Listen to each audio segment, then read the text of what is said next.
मणिपुर में पिछले कई महीनों से जो हो रहा है वो एक जबरदस्त जातीय हिंसा है। ये एक ऐसा मुद्दा था जिस पर शुरुआत में काफी सरकारी चुप्पी रही, जब तक कि ये संकट इतना बड़ा नहीं हो गया कि इसे और नजरअंदाज करना नामुमकिन हो गया। अब जरा इन आंकड़ों पर गौर कीजिए। मणिपुर सरकार के ही आधिकारिक आंकड़ों के मुताबिक 50,000 से ज्यादा लोग अपने ही घरों से बेघर हो चुके हैं, अपने ही देश में एक शरणार्थी की तरह जीने को मजबूर हैं। और ये सिर्फ विस्थापन की बात नहीं है। इसी दौरान जान गंवाने वालों की संख्या दुखद रूप से 140 के भी पार पहुंच चुकी है। तबाही यहीं नहीं रुकती। इसके अलावा आगजनी की 5,000 से ज्यादा घटनाएं रिपोर्ट की गई हैं। ये आंकड़े तबाही की एक बहुत ही भयानक तस्वीर पेश करते हैं। तो सवाल ये उठता है कि आखिर मणिपुर में इस जातीय हिंसा के पीछे की असली कहानी क्या है? इसकी जड़ें कितनी गहरी हैं और इसे काबू करना इतना मुश्किल क्यों साबित हो रहा है? चलिए इस पूरी कहानी को परत दर परत समझते हैं। तो देखिए, ये हिंसा मुख्य रूप से दो जातीय समुदायों के बीच हो रही है। एक तरफ है मैतेई लोग जो ज्यादातर इम्फाल घाटी में रहते हैं, और दूसरी तरफ है कुकी लोग जो आसपास की पहाड़ियों में बसे हुए हैं।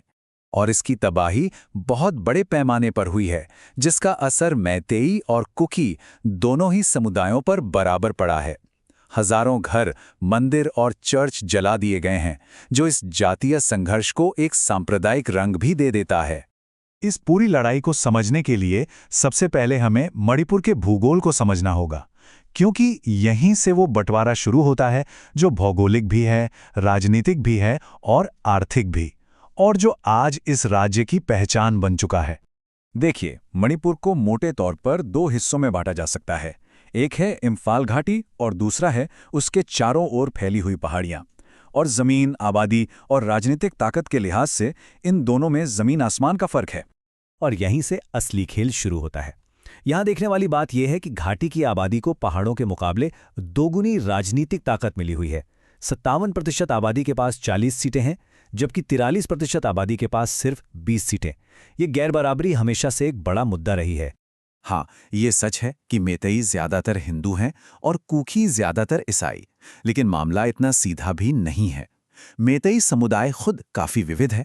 इसमें एक बड़ा हिस्सा पारंपरिक सनामिही धर्म को मानता है, तो अच्छी खासी संख्या में मुस्लिम और ईसाई भी हैं।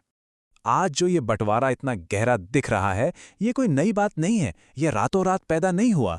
इसकी जड़ें बहुत बहुत गहरी हैं, जो एक लंबे और उलझे हुए इतिहास से जुड़ी हैं।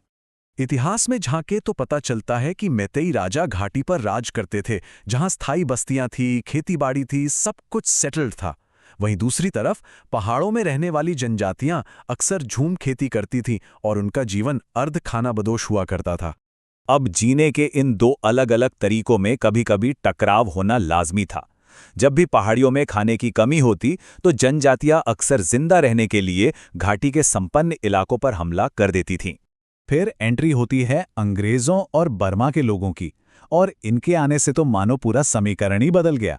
गेम ऑफ थ्रोन्स जैसे शाही सत्ता संघर्ष हुए, और अंग्रेजों ने तो कुकी लड़ाकों को एक बफर फोर्स की तरह इस्तेमाल करके जातीय समीकरणों को नए सिरे से ही गढ़ दिया। यहाँ एक और बात समझना बहुत जरूरी है। इन लोगों के जो जातीय संबंध हैं, वो आज की राजनीतिक सीमाओं से कहीं ज्यादा पुराने और गहरे हैं। इसीलिए कुकी समुदाय को सीमा पार म्यांमार और मिजोरम से भी मजबूत समर्थन मिलता है। तो ये तो हुई इतिहास की बात। अब देखते हैं कि ये लंबा इतिहास आज जमीन, संवैधानिक अधिकारों और स्वायत्तता को लेकर एक आधुनिक लड़ाई में कैसे बदल गया है।